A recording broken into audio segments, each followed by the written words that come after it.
los dólares prestados por el Fondo Monetario Internacional. Lo tenemos a Leopoldo Moroya en contacto con nosotros. Leopoldo, Daniela Ballester aquí en C5N lo saluda. Buenas tardes. ¿Qué tal, Daniela? ¿Cómo anda usted? Bien, atentos a lo que está sucediendo. Bueno, contábamos este pedido de indagatoria a la Procuración del Tesoro que avanza en ese sentido. Las declaraciones de Macri con el dinero que se le dio a los bancos, bueno, a mí me parece que para algún sector pasaron casi desapercibidas o por lo menos no se dieron cuenta de la gravedad de lo que había dicho el expresidente, ¿no? ¿Qué piensa usted de esto? Bueno, en primer lugar que se autoinculpó. Precisamente por esa razón debe haber hecho la presentación la Procuración del Tesoro, porque hay un elemento nuevo, porque como se explicó recién en el piso, esta es una causa que se inició ya hace un tiempo atrás. Primero intervino la Sindicatura General de la Nación, que hizo una auditoría, donde quedó en claro que Macri había tomado ese préstamo en 5 minutos, como le gusta decir a él, sin que pasara previamente por los organismos que debían aprobar o no un préstamo de esa magnitud, en el sentido de si el país estaba o no en condiciones de afrontarlo. Después intervino ya con la auditoría como denunciante de la Oficina Anticorrupción y se sumó a esa querella en representación del Estado argentino la Procuración del Tesoro. Pero como hay un hecho nuevo, que son precisamente las declaraciones de Macri, que casi te diría clausuran el expediente judicial porque él se ha autoinculpado, a pesar de que va a tener que ir a ratificar eso en una indagatoria, porque su declaración en los diarios no tiene valor jurídico. Lo cierto es que esto se va a acelerar. Ahora, me parece que lo importante de todo esto es tratar de que nuestros compatriotas entiendan de qué estamos hablando.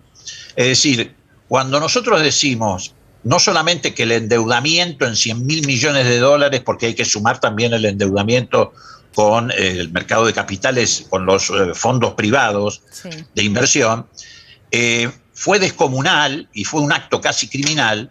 Nos estamos refiriendo, entre otras cosas, a que buena parte de ese endeudamiento sirvió, como siempre ocurre en la historia argentina, con la deuda externa, para cebar, para alimentar la fuga de capital. ¿Qué es la fuga de capital? Bueno, son dólares que la Argentina en este caso tomó, de los que se apropia un pequeño, un reducido grupo de personas, a través de bancos comerciales, a través de subfacturación de exportaciones, sobrefacturación de importaciones, distintos mecanismos. ¿Que van a parar a dónde?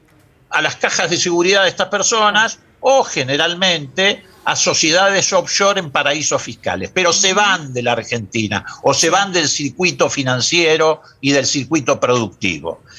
¿Y esto qué tiene? Un impacto en la vida de la gente, un impacto en la vida cotidiana de la gente. Esto implica que un país rico en naturaleza y en recursos naturales, recursos humanos, se empobrece porque le quitan esa riqueza.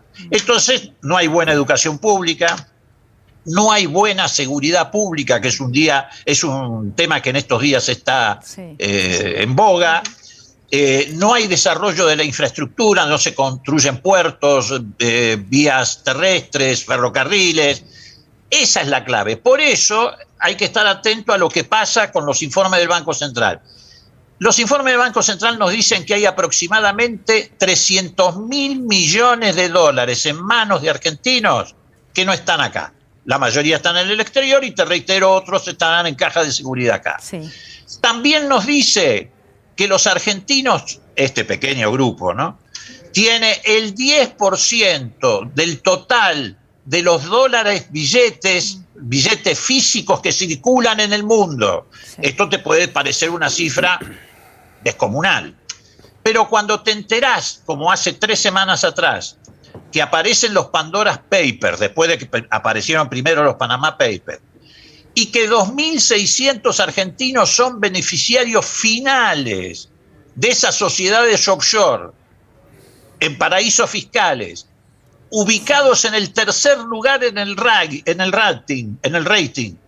Primero Rusia, segundo Gran Bretaña y tercera Argentina. Pero a la vez te das cuenta que Argentina está en el número 70, o sea, en la mitad de la tabla de los países en materia de tamaño del PBI, te das cuenta que la roban permanentemente y la saquean. Leopoldo, lo hemos venido contando desde que se conocieron ahora los Pandora Papers, los Panama Papers. La verdad también es que ¿Qué se puede hacer contra eso? Da la sensación que nada, ¿no? Porque incluso hasta el propio presidente Biden en los Estados Unidos se queja. Tal vez el caso argentino sea obsceno, ¿no? Por las cifras que conocemos y las que usted estaba dando recién. Pero la pregunta es, ¿y mientras tanto qué se puede hacer?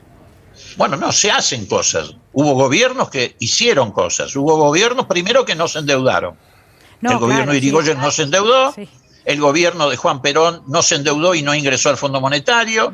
El gobierno de Arturo Illia no se endeudó y pagó parte de esa deuda. Y el gobierno de Néstor y Cristina no se endeudaron y nos desendeudaron. Y si vos comparás esos 4 gobiernos en materia de distribución del ingreso, 50-50, 50% a los trabajadores, 50% al capital, funcionó perfecto. Sí, yo me refiero a qué hacer para que no se lleven el dinero afuera. A eso me refiero. Muy bien. Porque lo que hay que hacer es lo que hacen los gobiernos. Se produce acá, se la llevan después afuera con lo que pagamos. Precisamente lo que hay que hacer es lo que hacen los gobiernos populares y por eso son víctimas de las campañas de las que son víctimas. Sí. Por eso o los derrocaban antes con golpes de Estado o por eso te hacían ahora, como en la etapa anterior, expedientes judiciales para desacreditarte, deshonrarte, quitarte tu patrimonio, como en el caso que intentaron del Grupo Indalo. Bueno, hay que reforzar el poder de los gobiernos populares. El domingo que viene la gente lo puede hacer. Si quiere que haya un gobierno fuerte, que le ponga un freno a todo esto, que además tiene que renegociar esa deuda criminal que se adoptó y que no encuentra apoyo en la oposición, que hablan como si fueran los acreedores. Es preferible negociar con los delegados del Fondo Monetario Internacional que con los periodistas de La Nación, de Clarín o los representantes de la oposición. Ahora, Leopoldo... Son unos... Bueno, entonces hay que tener conciencia de eso. Fernando Borroni, buen día. ¿Qué posibilidad hay que Mauricio Macri se tenga que presentar en la Cámara de Diputados a dar explicaciones? Porque me parece que la Procuración avanzó rápido y justamente en términos judiciales. Ahora, en términos políticos, estaría muy bien que los argentinos y argentinas sepamos cuáles son esos bancos comerciales a los que le dieron el dinero y esos bancos a qué empresas se lo dieron para que luego se fugue.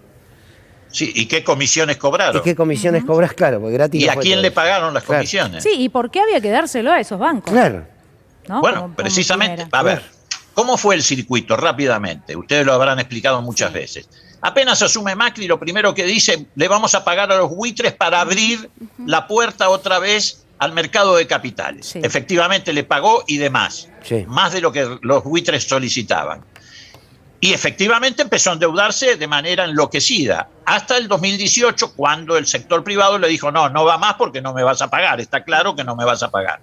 Entonces recurre al Fondo Monetario y le dice a los bancos, no, quédate tranquilo que yo voy a tratar de satisfacer lo que vos necesitas. Trae ese préstamo enorme, criminal, como digo, y le paga a los bancos comerciales. Por ejemplo, en el año 2019, el Banco de Galicia obtuvo ganancias por 359% respecto al año anterior, 359. El BBVA obtuvo ganancias por 239% por encima de lo del año anterior. Era lo que, entre otras cosas, le posibilitaba a Macri.